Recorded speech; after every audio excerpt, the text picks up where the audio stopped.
If more lawmakers are implicated in the bribery scandal that is tied to J. Kalani English and Ty Cullen, it's likely that federal investigators have already questioned some possible suspects. Otherwise, legal experts say federal investigators would not be talking about the ongoing investigation. Manolo Morales follows up. Federal prosecutors spoke openly on Thursday that they asked for a reduced sentence for Ty Cullen, seen here on the right, because of his substantial cooperation with an ongoing investigation.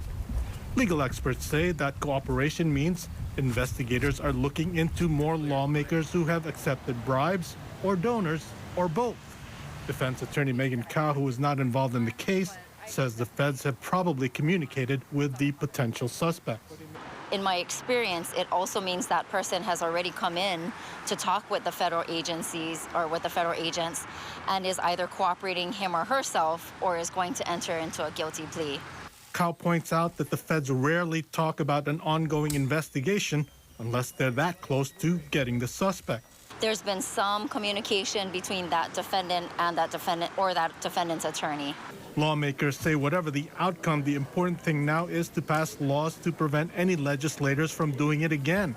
Among the proposals moving forward is the public financing bill, which is being hailed by the watchdog group Common Cause. The voters have had enough of the high-profile scandals that have been plaguing the Hawaii Capitol and some of their local governments for a long time, and this bill is the fix to many of those problems. The bill allows a candidate to raise campaign money in a different way that prevents big contributions from private donors. Senator Carl Rhodes introduced the bill.